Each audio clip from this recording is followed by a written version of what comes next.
আজকে কি তোমরা জানো ভাই বউ ননদ আর ভাই বউ এক হয়েছে, দেখা হয়েছে সামনাসামনি। জেনেছো? জানোনি তো, কিন্তু টিনুর যারা কাছের মানুষ তারা সবাই জানে যে আজকে ননদ আর ভাই বউ এক হয়েছে। এক হয়ে গলা জাপটাজাপটি করে গলা ধরিয়ে চুমাচাটি হয়েছে, তাই তো হওয়া উচিত। ননদ আর ভাই বউ এত ভালোবাসে দিয়ে দুজনকে যে কোর্টে গিয়ে দেখা করতে হয়েছে। এত ভালোবাসা না থাকলে হয়? তা তোমরা কি জানো সেটা? আমরা তো এখনো জানি না, আমরা তো ভিডিওর জন্য অপেক্ষা করছি। জানি এটা যে 24 তারিখে একটা ডেট আছে। হ্যাঁ, আমি আগের ভিডিওটায় ভুল বলেছি যে সন্দীপের একটা ডেট ছিল, ওটা 24 তারিখ ছিল বটে, তারিখটা 24, আমি মাসটা ভুল বলেছিলাম, কিন্তু ওই 24 তারিখের একটা ডেট ছিল, আমি একটু গন্ডগোল করে ফেলেছিলাম, সরি। তো যাই হোক, 24 তারিখের ডেট ছিল। কার ডেট ছিল না, যেটা জানতে পারলাম যে টিনু আর মানে ভাই বউ আর ননাস একসঙ্গে মুখোমুখি হবে, সেই ডেট ছিল, ভালোবাসার ডেট ছিল। কোথায় না কোর্টে। তোমরা জেনে গেছো এতক্ষণে সবাই, কারণ টিনু কিংবা সেবক দাদা কেউ একজন বলে দিয়েছে, নালে ওয়াইটিতে আসলো কি করে? কোনো ভিডিওতে তো বলেনি, বা কোনো ভিউয়ার্স তো এখনো পর্যন্ত কাউকে বলেনি যে দেখা গেছে ওদের কোর্ট চত্বরে। যেমন ওই যে কি জানো, রিসর্টে, মলদ্বীপ রিসর্টে যেমন দেখা গেছে, সেটা কিন্তু একজন বলেছে যে তোমাদের মলদ্বীপ রিসর্টে দেখা গেছে, ভিডিও আসছে। তোমার বাপের বাড়িতে গেছিলাম, তুমি ছিলে না, তোমার দাদা তোমার বাড়িতে কিছু জিনিস দিতে গেছে, এগুলো কমেন্টের মধ্যে দিয়ে এবং আইডি দিয়ে, নিজস্ব আইডি দিয়ে কমেন্ট করে বলেছে। এগুলো মিথ্যে না, কিন্তু আমাদের তো এখনো পর্যন্ত কোনো আপডেট আসেনি। আমরা এই কোর্টে দেখেছি 24 তারিখে একটা ডেট আছে, কিন্তু আমরা তো দেখিনি যে সন্দীপ গেছে কোর্টে। তাহলে এই খবরগুলো পাস হচ্ছে কি করে, আসছে কি করে? নয়তো গ্রুপের লিডার, ওই যে সেবক দাদা গ্রুপ লিডার দিচ্ছে, নয়তো বুনু দিচ্ছে। কারণ আমাদের প্রধান দালালও কিন্তু এই আপডেট দেয়নি যে ভাই বউ আর ননদের সাথে দেখা হয়েছে, সুন্দর একটা মিট আপ। তো চলো, আজকে অনেক কিছু বলার আছে, সেটা অবশ্যই বলবো, তোমাদের ভালো লাগবে। চুরির একটা গল্প নিয়ে অনেক কিছু হচ্ছে, সেই চুরির গল্পটা ক্লিয়ার করব। তো চলো ভিডিওর ভেতরে ঢোকা যাক, নিশ্চয়ই ভালো লাগবে। হ্যালো বন্ধুরা, কেমন আছো তোমরা? নিশ্চয়ই ভালো আছো, আমিও ভালো আছি। রব উঠেছে আজকে, সীমার কোর্টে আছে, হেয়ারিং আছে বসিরহাট কোর্টে। সন্দীপও গেছে। কেন সন্দীপ যাবে, প্রশ্নটা হচ্ছে এখানে। প্রথম কথা হচ্ছে, কেউ কি আপডেট দিয়েছে? না সীমা দিয়েছে, না টিনু দিয়েছে, না সন্দীপ দিয়েছে। কেউ কি আপডেট দিয়েছে যে ওরা কোর্টে? তাহলে এটা গোপন সূত্রের খবর, ওরা আজকে কোর্টে গেছে। হ্যাঁ, টিনু আজকের ভিডিওতে আভাস দিয়েছে, কালকে তোমরা ভিডিও পাবে, এক জায়গায় যাব। অর্থাৎ ও তো গতকালকে 23 তারিখের ভিডিও দিয়েছে, আজকে 24 তারিখ, কালকে আমরা জানতে পারবো। কিন্তু তার আগেই কিন্তু টিনুর কাছের লোকরা আপডেট দিয়ে দিয়েছে যে কোর্টে গেছে এবং তার ননদের সাথে দেখা হয়েছে। ননদের সাথে জড়িয়ে ধরেছে কিনা অনেক প্রশ্ন সেখানে। কেন সন্দীপ গেছে, এটাও তারা জেনে গেছে সন্দীপ গেছে। তাহলে কি করে জানলো? গোপন সূত্রে, নাকি যে লিড করছে, পুরো দলটাকে লিড করছে, সে তথ্য দিচ্ছে, কন্টেন্ট দিচ্ছে, আর গোপন তথ্য তুলে দিচ্ছে, যেগুলো জানার জন্য কিন্তু আমাদের প্রধান দালাল কিন্তু এখনো পর্যন্ত বলতে পারেনি। তো যাই হোক, এবার প্রশ্ন হচ্ছে কেন সন্দীপ গেছে, কেন সন্দীপ যাবে না? আমার প্রশ্ন হচ্ছে কেন সন্দীপ যাবে না, যেখানে সন্দীপের পাশে ঢাল হয়ে দাঁড়িয়েছে সীমা। আজকে সন্দীপের বিপদে আপদে সীমা যেভাবে দৌড়াদৌড়ি করছে, আজকে দিদির বিপদ কে করেছে? তার এখনো এক্স হয়নি, তার বউ ভালোবেসে কোর্টে ডেকেছে সীমাকে। সে যে কারণ তো বিচার করবে কোর্ট আদালত, তো কোর্টে ডেকেছে তার বউ। তাহলে সেখানে তো তার দায় এটা না, যে দিদিকে যখন তার বউ কোর্টে ডেকেছে, দিদির সঙ্গে ভাই থাকবে, এটা তো ন্যাচারাল কথা। এখানে এটা প্রশ্ন হয় কি করে আমি বুঝি না। হাইকোর্টে যখন সন্দীপ গেছে, সঙ্গে সীমা গেছে, সেখানে এই বসিরহাট কোর্টে সীমাকে ডাক দিয়েছে, সেখানে সন্দীপ যাবে না ভাই হয়ে? অবাক ব্যাপার, অবান্তর প্রশ্ন, একদমই অবান্তর প্রশ্ন। এটা অবশ্যই যাবে। আর পুরোটাই যখন সন্দীপের মধ্যে রয়েছে, সন্দীপের বউ রয়েছে এর মধ্যে, সন্দীপের পরিবার রয়েছে, তাহলে না যাওয়ার তো কিছু নেই। এটা তো না গেলেই বরঞ্চ আমরা বলতাম সন্দীপ বেঈমান, সন্দীপ অকৃতজ্ঞ, সন্দীপের বউ সীমাকে ভালোবেসে কোর্টে ডেকেছে, মিট আপ করতে ডেকেছে, সেখানে সন্দীপের যাওয়া উচিত ছিল, যেখানে নাকি সন্দীপের প্রত্যেকটা কেসে সীমা ঢাল হয়ে দাঁড়িয়েছে এবং সীমা গেছে, আমরা দেখেছি। তখন তো আবার এই উল্টো কথাটা হতো, তাই না? পরিষ্কার করে দিলাম। একটা ভিডিওতে দেখলাম বলছে, চেন চুরির কথা সন্দীপ বলেছে যে ছেলের চেনটা চুরি হয়ে গেছে। তা ছেলের চেনটা যদি মার কাছে থাকে তাহলে অসুবিধা কোথায়? কারণ ছেলের চেন মার কাছে থাকতেই পারে, এটা চুরি না? না, পরক্ষণে সে বলছে ছেলের চেন যদি চুরি হয় তাহলে 5 লাখ টাকা চুরি হলো, তাহলে সেটাও চুরি, ওটাও তো ছেলের টাকা ছিল।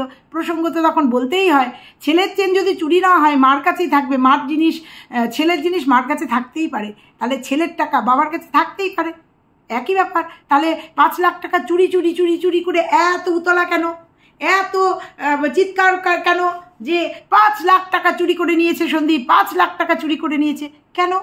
একই তো ব্যাপার, ছেলের টাকা তো ওটা, ছেলের টাকা বাবার কাছে আছে, আর বাবা চুরি করেনি তো, বাবা একদম প্রমাণ সহ ওটা ট্রান্সফার করেছে, একটা অ্যাকাউন্ট থেকে আরেকটা অ্যাকাউন্টে ট্রান্সফার করেছে। চুরি একে বলে? চুরি বলে না বলে নিয়ে নেওয়া, না বলে, আর প্রমাণ তো রেখেই গেছে সন্দীপ যে টাকাগুলো ট্রান্সফার হয়েছে, তাহলে এখানে চুরি হলো কি করে? চুরিটা হলো কি করে? অবাক ব্যাপার না?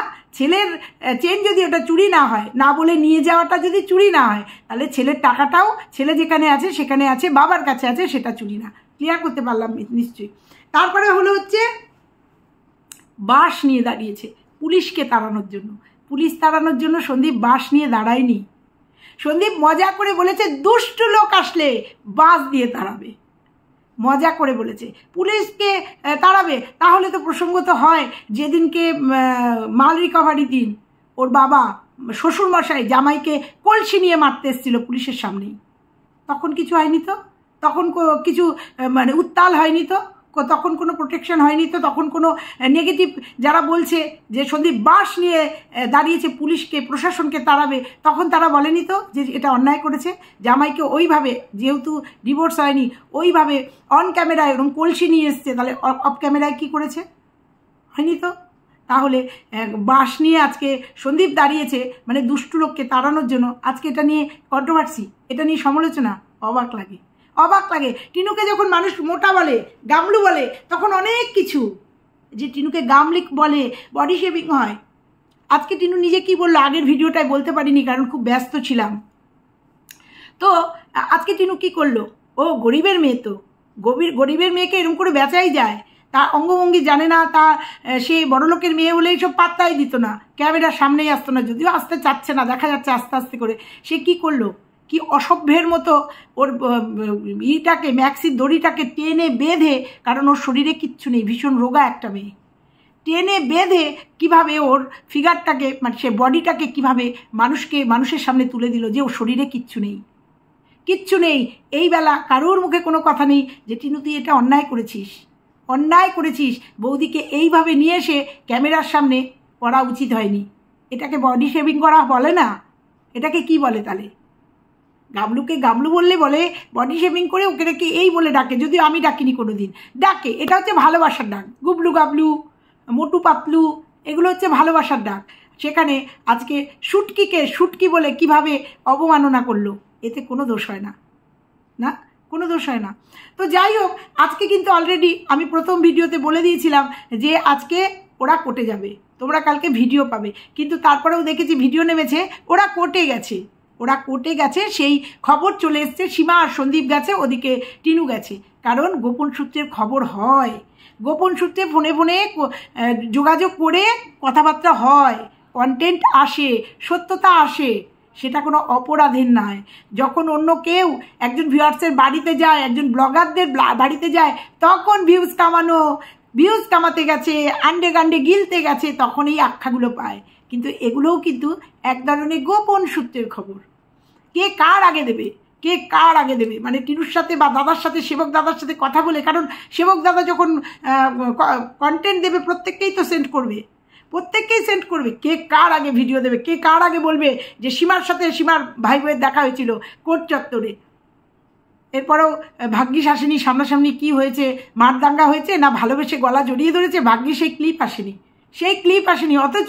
অথচ যখন রিসর্টে যাচ্ছে, সেই আমাদের কাছে খবর চলে আসছে, সেইটা নিয়ে উত্তাল হচ্ছে ওয়াইটি, যে ভিউয়ার্সরা এরকমভাবে কমেন্ট করছে, তাতে জেনে যাচ্ছে যে রিসর্টে গেছে। ব্যাপারটা তো সেই একই, সবই তো মানুষ, কেউ কমেন্টের মাধ্যমে বলছে, কেউ ফোনে ফোনে বলছে, ব্যাপারটা তো সেই একই।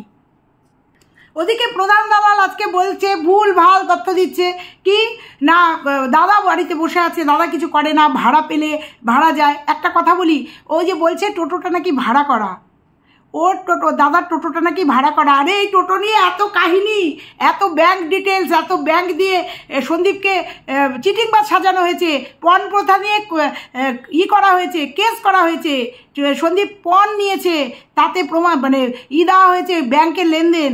কারণ ওই টোটোটা বাতকুল্লা থেকে কেনা হয়েছিল, ওই টোটোটা বাতকুল্লা থেকে কেনা হয়েছিল, সন্দীপ কিনে দিয়েছিল। এবং বোধহয় ওটা টিনুর বাবার ব্যাংক অ্যাকাউন্ট থেকে সেই টাকাটা হয়তো আসতো, মানে লেনদেনটা হয়েছিল, সেই জন্য সেই অ্যামাউন্টটা ছিল।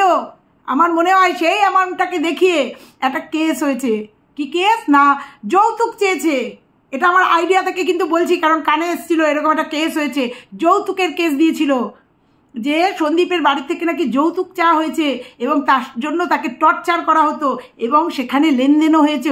কোন লেনদেন? এই যে টোটো কেনার লেনদেন। আর দালাল সেটা জানেই না, দালাল জানেই না যে ওই টোটোটা বাতকুল্লা থেকে কিনে, এবং ভিডিওও আছে, টিনুর ভিডিও আছে, পুরোনো ভিডিওতে গেলে দেখা যায় যে বাতকুল্লায় টোটোর দাম কম ছিল জন্য দাদাভাইকে বাতকুল্লা থেকে কিনে পাঠিয়েছিল, আর লেনদেন হয়েছিল ব্যাংকের মাধ্যমে।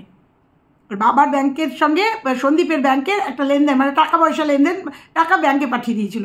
সেই মতো অবস্থায় পেমেন্টটা, মানে টোটোর পেমেন্টটা, দালাল আজকে বলছে ভাড়ার টোটো কত 50,000 টাকা, 30,000 টাকা ইনকাম। ও জানেই না টোটো সম্বন্ধে।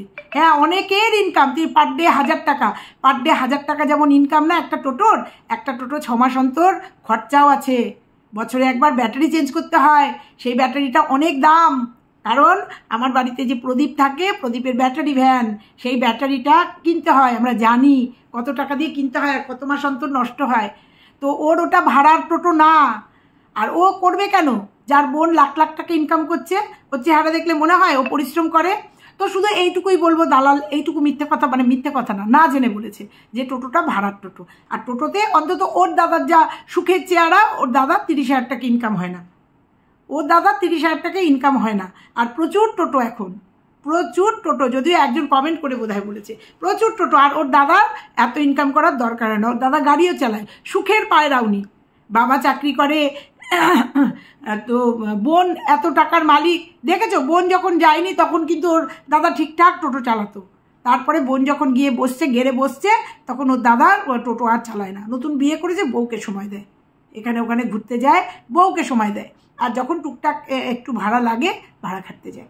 মাও বলেছে খাটবি না সোনা বাবু, আমার বাড়িতে বসে থাক, বউ পাহাড় দে, নাহলে বউ কিন্তু পুরুত করে পালিয়ে যাবে, বউ পাহাড় দে। বোন তো আছে, ইনকাম করে খাওয়ানোর জন্য, সকাল্লাদ মেটানোর জন্য বউ আছে। তো এই ভুল ইনফরমেশনটা কানে বড্ড বাঁধলো, তাই জন্য বললাম। এবার বলি সোনাদানা, সন্দীপের বাড়ির সোনাদানা। এর আগেও বলেছি সন্দীপের মা শাখা বাঁধানো, সত্যি কথাই মধ্যবিত্ত ঘরে ব্লগিং করে বা চাষাবাদ করে খুব কষ্ট করে সোনাদানা করতে হয়। সেরকমই সন্দীপের মা অনেক কষ্ট করে শাখাটা বাঁধিয়েছিল, শাখা বাঁধানো, টুকটাক সোনাদানা, কানের ছিল, চুড়ি ছিল, আরও কী কী ছিল, সেখানে টিনুরও জিনিস ছিল, ছেলের গলার একটা চেন ছিল ছিল ছিল আর সে তার সন্ধান মা, ছেলে আর বৌমা জানতো কোথায় ছিল। কিন্তু সেটা যখন চলে যাওয়ার পরে, যখন তাদের হঠাৎ খেয়াল হয়েছে, তখন গিয়ে দেখেছে সেখানে নেই, কোনো প্রমাণ নেই জন্য কেস করতে পারেনি। অনেকেই বলেছে কেস করেনি কেন, কত কেস করবে, আর প্রশাসনের কাছে যায়নি কেন, কেন যায়নি, কে করেছে চুরিটা, যদি কেউ নিয়েও যায়, কে নিয়ে গেছে, নিজের বাড়ির লোক, নিজের কাছের মানুষ, সেই জন্য প্রশাসনের দ্বারস্থ হয়নি। ভেবেছি ঠিক আছে, মাকে আবার করে দেবো। কিন্তু এটার প্রমাণ যদি সন্দীপ কোনো দিন দেয়, তোমরা পাবে প্রমাণ, তোমরা প্রমাণ পাবে। এটার প্রমাণ যে টিনু সোনাদানাগুলো নিয়ে গেছে, এবং ওই জানতো ওখানে আছে, এবং এটা প্রি প্ল্যান, ও নিয়ে গেছে। তোমরা আস্তে আস্তে প্রমাণ পেয়ে যাবে, হয়তো পেয়ে যাবে, হয়তো টিনু নিয়ে গেল, একটা হয়তো বলে রেখে গেলাম, হয়তো টিনু নিয়ে গেছে, এবং সে তার প্রমাণ পেয়ে যাবে। তোমরা ধীরে ধীরে ওয়েট করো, একটা একটা করে প্রমাণ পাবে। যেমন প্রমাণ পাচ্ছ ছেলের জন্য কিচ্ছু করেনি, কোনো কাস্টাডি, কোনো ছেলের কাস্টাডির জন্য কোনো কেস করেনি, হাইকোর্টে শুধু জাস্ট তোমরা জানো কি করেছে, সবটাই তোমাদের সামনে, সেরকম সবটা প্রমাণ হয়ে যাবে, প্রমাণ হয়ে যাবে। আর সন্দীপ ওই জন্যই কোনো আইনি সাহায্য নেয়নি, কারণ ওর কাছে কোনো প্রমাণ নেই, মানে এই প্রমাণ নেই।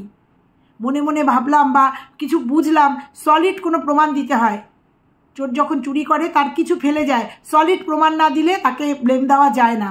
সেরকম সলিড প্রমাণ নেই জন্য সন্দীপ দিতে পারছে না। কিন্তু সন্দীপও জানে, সবাই জানে, টিনুও জানে। এবং যাই হোক, এই ব্যাপারটা নিয়ে বলতে চাই না। তো ছেলের চেন মা নিয়ে গেছে, এটা যখন বলেছে মেনে নিলাম। সেরকম আর যেন না কথা হয় যে 5 লাখ টাকা সন্দীপ ঝেড়ে দিয়েছে, মেরে দিয়েছে, ছেলের টাকা বাবার কাছে আছে, ব্যাপারটা একই হলো। ছেলের চেন যদি মার কাছে থাকতে পারে, ছেলের টাকা বাবার কাছে থাকতে পারে, ব্যাপারটা সেই একই হলো। এবার বলি, সন্দীপের বাড়িটা নিয়ে অনেক কন্ট্রোভার্সি হচ্ছে, মানে অনেক সমালোচনা হচ্ছে। বাড়িটা চকচক করে রেখেছে, চকচকে করে রয়েছে, আয়নাটাকে সাজিয়ে রেখেছে। আরে সন্দীপের বাড়ি তো আছে, সন্দীপের বাড়ি তো করেছে নিজের অর্জিত পয়সা দিয়ে, পরিশ্রম দিয়ে। ব্লগিং একটা পরিশ্রমের ফসল, পরিশ্রম করতে হয়, যেখানে টিনু ব্লগিং করতেই পারে না, তার ভালোই লাগে না, একঘেয়ে ব্লগিং তার করতেই ভালো লাগে না। সে 3 দিনের ব্লগিং একদিনে হয়, তাও 9 মিনিটের, তাহলে বোঝা যায় ব্লগিংয়ের মধ্যে পরিশ্রম আছে। সন্দীপ পরিশ্রম করে একটা বাড়ি করেছে, টিনু দেখাবেটা কি? ওই জন্য সন্দীপ তো দেখাতে পাচ্ছে, সাদা মার্বেলই হোক আর কাচের উপরে ফুলই লাগাক, ওটা ওর নিজের অর্জিত পয়সা দিয়ে করা। আর টিনু কি দেখাবে? না মলদ্বীপ রিসর্টে ঘুরতে যাচ্ছে সেটা দেখাতে পারছে, নয় কাশি কোথায় বেনারস ঘুরতে গেছে, কার সাথে গেছে না সেটা দেখাতে পারছে, নাকি এই 3 দিন ভিডিও দিতে পারেনি কোথায় অভিসারে গেছিল না সেটা দেখাতে পারছে, নাকি ও কোথায় থাকে এখন, ওর কমেন্ট বক্স বলছে কোথায় থাকে, ওর প্রতিবেশী বলছে যে তুমি যেখানে থাকো সেখান থেকেও ওর কীর্তন শোনা যাবে, ওর ভিডিওর থেকে শোনা যাচ্ছে, না সেটা দেখাতে পাচ্ছে। ও দোকানদারি করছে না সেটা দেখাতে পারছে, আলুর দাম কত, মুড়ির দাম কত, চিনির দাম কত দেখাতে পারছে না, ক্ষমতা নেই। ও কোথায় রয়েছে ফোনে বলছে আমি তো গোনায় রয়েছি, আমি শ্বশুর বাড়িতে রয়েছি, বলছে আমি ফোকলার সাথে রয়েছি, বলছে, কিন্তু দেখাতে পারছে না। রিলস করতে পারছে, তার টেডি বিয়ার দিয়ে রিলস করতে পারছে, খাটের মধ্যে বসে ভিডিও করতে পারছে না। এইটা হচ্ছে টিনু আর সন্দীপের পার্থক্য। টিনুর ক্ষমতা নেই যে ও কোথায় দাঁড়িয়ে ভিডিও করছে সেটা দেখানোর। সেই জন্য জ্বালাটা টিনুর চিরবির করছে, সন্দীপের নয়। যাই জন্য আজকে টিনুকে দিতে হচ্ছে ব্লগে যে মানুষ চেনা খুব দায়। এটা যে এই কটা মাসে আর কিছু না হোক, কিছু মানুষ চিনতে শিখেছি, কিছু মানুষ অর্থাৎ দালালের উদ্দেশ্যে বলেছে, কারণ এইটা ওর দাদাভাই ওকে বলে দিয়েছে। আজকে টাইটেলে ছেলেকে দিয়ে খেলা যাবে না, আজকে টাইটেলে কিন্তু প্রধান দালালকে দিয়ে খেলে দাও, একটুখানি খেলে দাও, যে মানুষ চিনতে শিখেছি, কারণ দালাল শুরু করে দিয়েছে একটু একটু করে, ওদের থেকে দল ছুট হয়ে গেছে, তাই মানুষ চিনতে শিখে গেছে, কারণ ওর এছাড়া কোনো গতি নেই। সন্দীপ যেটা করছে নিজের অওকাতে করছে, আর টিনু যেটা করছে অওকাতে করছে, কিন্তু সেটা দেখাতে পারছে না। পার্থক্যটা এখানে। সন্দীপ তার ছেলেকে নিজে রাখছে, খাওয়াচ্ছে, স্নান করাচ্ছে, তার কর্তব্য পালন করছে। যখন তার মা অভিসারে চলে গেছে আর মা সেখানে গিয়ে টাইটেলে ছেলেকে বিক্রি করছে, ছেলেকে নিয়ে কন্টেন্ট তৈরি করছে, পার্থক্যটা এখানে। আর রইল বাকি সিসিটিভির অবশ্যই প্রয়োজনার্থে সেটা সন্দীপ করবে, সিসিটিভি করবে, লাগাবে কেন? ওই যে আজকে কন্টেন্ট দিয়েছে না, এতই যখন চিন্তা বাড়ির সামনে একটা সিসিটিভি লাগাতে পারে, লাগাবে তো।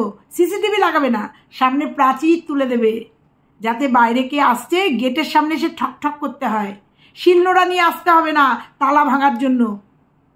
হ্যাঁ, ওইখানে সিসিটিভি দরকার নেই, একটা বড় প্রাচীর দিতে হবে, কারণ সন্দীপের জীবনে দুষ্টু লোকের অভাব নেই তো। আর যদি একান্তই প্রয়োজন হয়, আমি বলেছিলাম সন্দীপকে, সন্দীপ একটা সিসিটিভি লাগাও, সিসি ক্যামেরা লাগাও, কারণ তাহলে ঘরে বসে দেখতে পারবে যে বাইরে কে আসছে কে যাচ্ছে, বা বুঝতে পারবে কেউ যদি অতর্কিতে আক্রমণ করে, তোমার সিসিটিভি ফুটেজে উঠে থাকবে, দেখতে পাবে। বলা তো যায় না, দিনকাল তো ভালো না। টিনু যেমন এই কয় মাসে মানুষ চিনেছে, অনেক দিন বাদে মানুষ চিনে ফেলেছে,